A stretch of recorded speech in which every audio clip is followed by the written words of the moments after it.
Today's episode is sponsored by BetterHelp. And, one thing that I've realized as an adult is how easy it is to fall into the same negative patterns over and over again, whether it's relationships, work, how we talk to ourselves.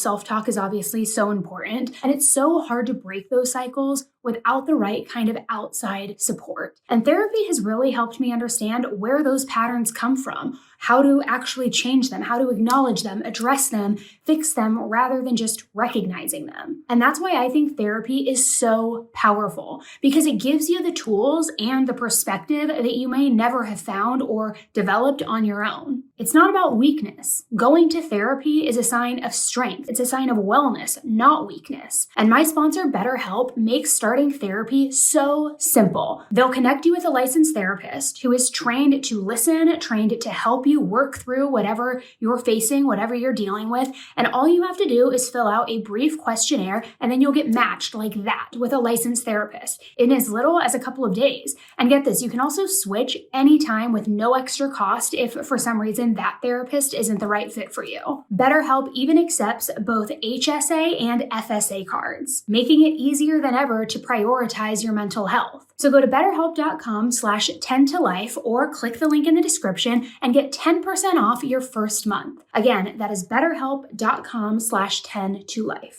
On a quiet October Saturday night in Northwest Philadelphia, Kada Scott was getting ready for her overnight shift at an assisted living facility.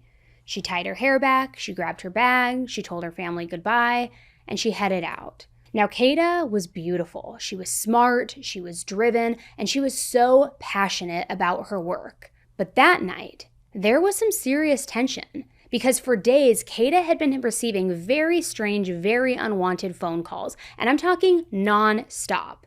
These calls were coming from numbers that she did not even recognize.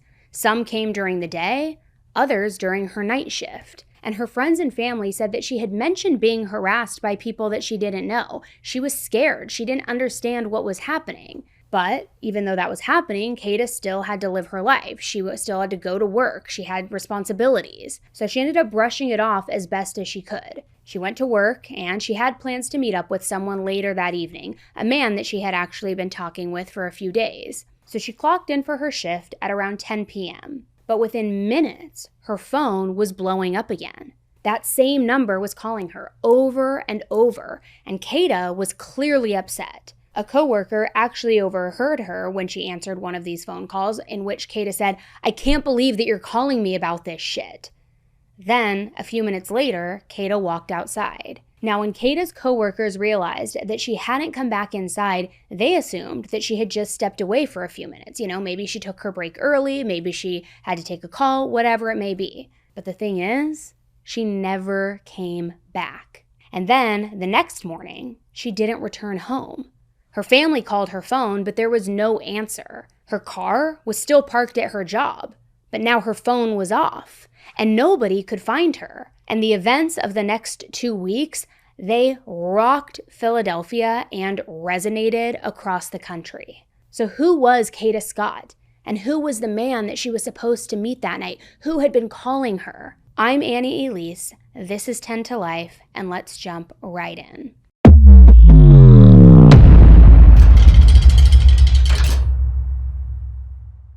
Kada Scott was 23 years old, born and raised in Philadelphia. She had recently graduated from Penn State, and she was working in healthcare, caring for elderly adults. And her coworkers have all said that she was very patient, very kind, very ambitious. And recently, she had even started entering beauty pageants, something that she had always dreamed of doing, just super ambitious and putting herself out there. She was also very close with her family. They meant everything to her. In fact, that's why her sudden silence after the night of October 4th, it immediately felt not only off, but very alarming. Her dad, Kevin, even had said, "She's my oldest daughter. I love her. And these last few days have been crazy, head spinning, just trying to figure out what's going on." Now, just as importantly, who was the man that Kada was supposed to meet that night? The investigators traced Kada's phone activity, and they discovered that 2 days before she disappeared, she had started receiving messages from a number that she didn't have saved in her phone.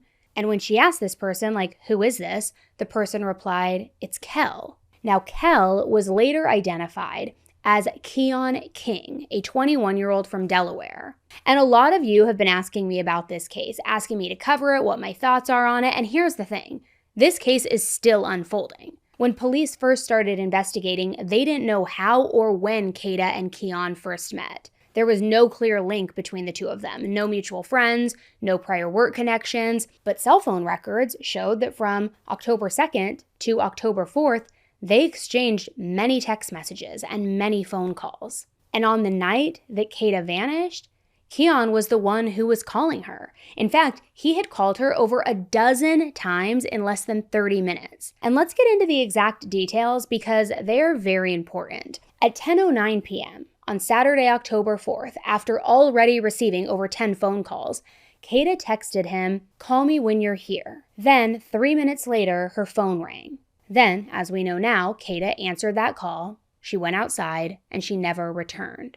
But there's more to it. An arrest affidavit later revealed that just before this exchange, Kada had texted Keon saying, "Kidnap me again," which Keon replied, "Better be up too," which investigators believed that Kada had meant it as some sort of slang, almost like a casual way of saying that she didn't want to be at work that night, so come kidnap me from my shift, not quite really realizing how chilling those words would sound in hindsight. Because as it would turn out, the last trace of Kada that night ended up being on surveillance footage from right outside of her job at that assisted living facility in Chestnut Hill, Philadelphia. And in this footage, Kada is seen walking across the parking lot toward a dark-colored vehicle. Police would later identify that car as a black 2008 Hyundai Accent. And get this, it was a vehicle that had been reported stolen less than 24 hours earlier, which that I will come back to in just a moment here. So when Kada's family reported her missing, the investigators immediately pulled her phone records and the surveillance footage, also any digital data that they could get their hands on. And they noticed that very quickly one name kept appearing, Keon King.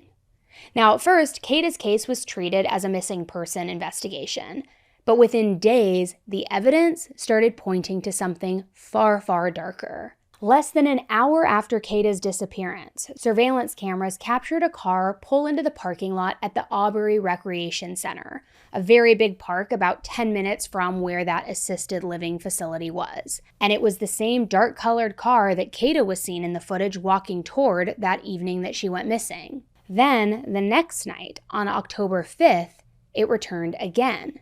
Only this time, there was a second vehicle, a gold 1999 Toyota Camry, and that Camry was later confirmed to be registered to Keon King. Then, at 11:39 p.m. that night, on October 5th, the night after Kada went missing, 3 people were seen walking from the 2 cars, and they were walking toward Ada Lewis Middle School, an abandoned school right there next to the rec center. A few hours later, 2 of the people came back to the cars, and when they did, they opened up the passenger door. They were then seen carrying what police described as, quote, a heavy object consistent with a human body. They carried it directly back towards the school grounds. Then, at 2:48 a.m., about 3 hours after they first arrived, all 3 people were seen getting back into those 2 cars and just driving off. Later that day, police received a tip about the whereabouts of that dark-colored car. I mean, remember, it had been reported stolen just a few days before, and people were on the lookout for it. And when the investigators arrived at the location from that tip, get this, the car had been burned, towed, compacted, and was just sitting there in a junkyard. So here's where things kind of stand in the timeline at this point, because I know I threw a lot at you just now. By October 9th, 5 days after Kada went missing, investigators had obtained a search warrant for Keon's home on Belmar Terrace in southwest Philadelphia. And after this search, they took multiple phones, a tablet, contractor bags, latex gloves, a hammer, and 9mm ammunition. Meanwhile, Kada's family had launched a GoFundMe and organized their own searches. They were desperate to bring Kada home. They were looking for her every single day, just restless, refusing to give up. But the leads, everything they were finding out, everything kept pointing back to Keon. So on October 10th, police went out to search the area near that middle school, the abandoned school that they had seen these two cars pull up to. They also had cell phone data showing that Kada's phone had been close by, right before it suddenly then just went dark and shut off, so it felt like it was the right place to look. But after combing through the area looking for any sign of Kada, there was nothing. No trace of her, no evidence to explain that last cell phone ping. But then, a few days later, out of seemingly nowhere, there was a huge development. Keon turned himself into the police station in relation to that stolen car and in relation to Kada's disappearance. But he wouldn't answer any questions. So it begged the question, was he exercising his right to an attorney first? Was he kind of taking responsibility, but not really? I mean, it's not very clear. But police did announce his arrest on the kidnapping and arson charges because remember, that other vehicle had been burned, and they were also urging the public to help locate his gold Camry. They were asking for any information that could possibly be related to Kada's whereabouts. And shortly after the police announced Keon's arrest, they did receive a tip that his car was in the parking lot of this building called the Gypsy Lane Condos, a place about 15 minutes from the rec center and middle school. And sure enough, when they arrived, they quickly secured this abandoned vehicle and they treated it as possible evidence. They also pulled surveillance footage from the property, trying to see if it could piece together what happened here, what the truth was. And what they saw? It raised even more questions. Surveillance video from a few days before showed Keon repeatedly opening the trunk and then walking back and forth from the trunk to the driver door of the car. And it's still not clear why he kept going back to the trunk or what he was doing in those moments and what he kept, all these movements meant. It hasn't been revealed. And it also hasn't been revealed what they found inside the car, if anything. But now that Keon was in custody, the investigators were able to pull his phone records. And they found that Keon was also in the area of that same middle school around the time that Kada disappeared, the same time when her phone last pinged there. And, by the way, several other times in the days after her disappearance. So the detectives went out for another search. And while they hadn't found anything notable the first time around, this time they found Kada's glasses, her ID, her debit card, and her phone case. So this discovery raised even more questions. I mean, where was Kada? Obviously, she had been here since she disappeared, and coincidentally, or not so coincidentally, at the same time as Keon. So could she still be alive somewhere, possibly? The following days brought even more disturbing details, though, including a TikTok video that went viral. This video showed Keon looking through a woman's window. And it came out that this happened months earlier, and it fueled speculation that Keon was stalking, or at the very least obsessed with not only the woman who filmed this video, but also Kada. Go away, bitch. Don't come over here. Kara, call the cops. Call the... It's all these kids in here. Call the cops, you dumb bitch. He coming around the window. Go that way, Cameron.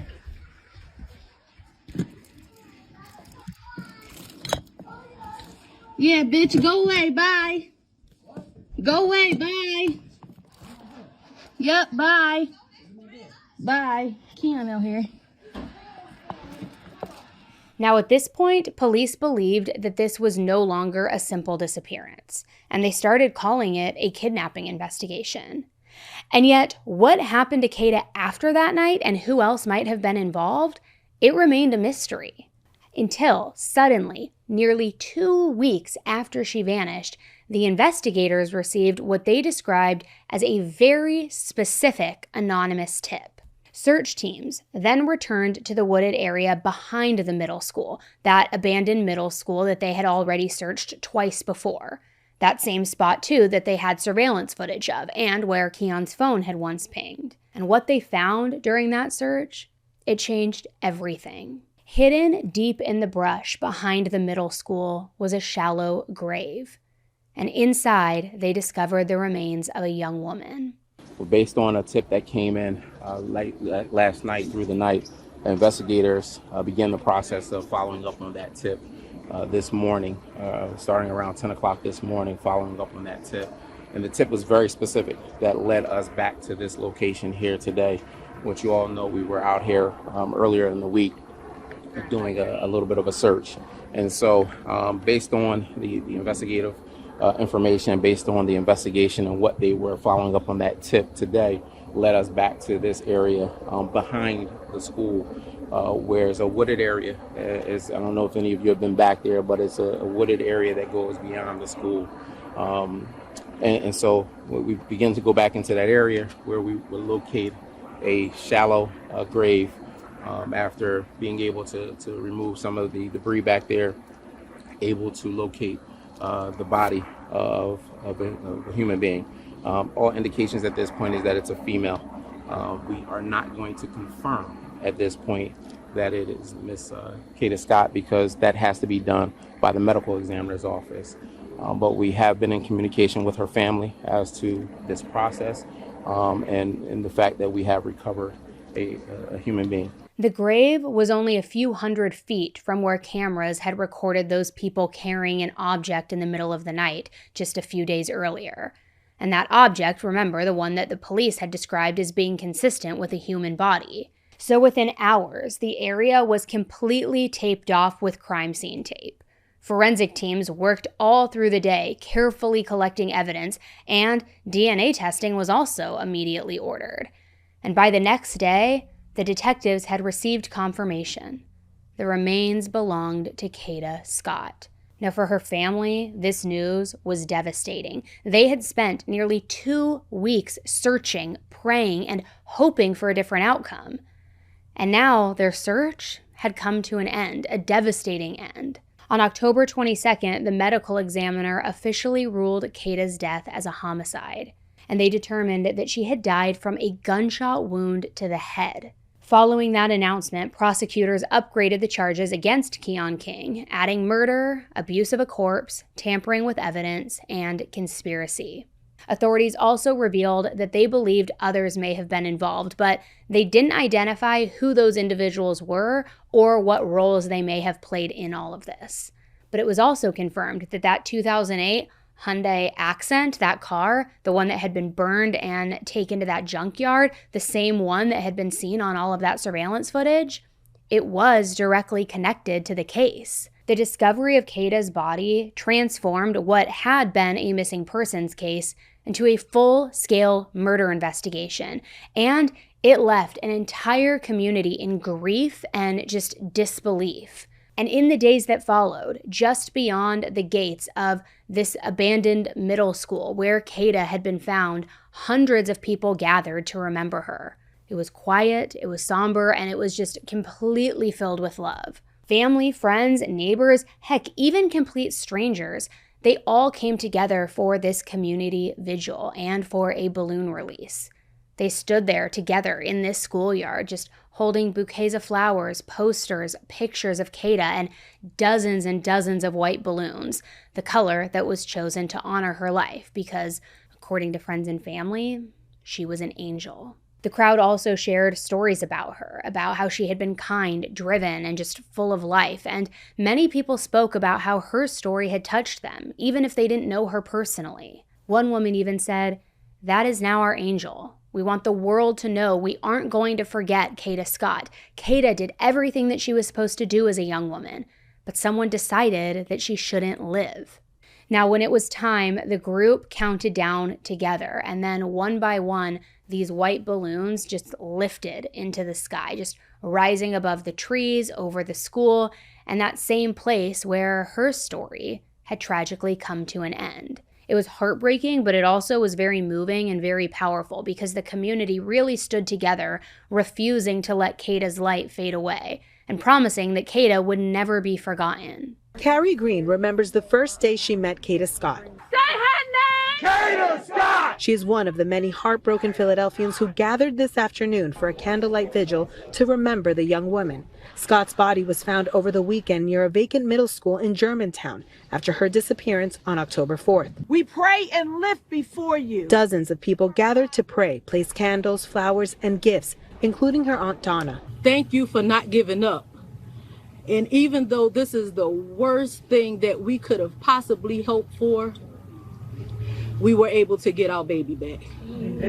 So that's what we're most grateful for. Now, as the case moved forward, investigators continued looking into Keon's background, and when they did that, they discovered some very disturbing pieces of information. In January of 2025, just months before Kada's disappearance and ultimate murder, Keon had been accused of kidnapping and assaulting another woman. He had broken into her home in November to try to strangle her. He was taken into custody that December, but he had posted bail and was released.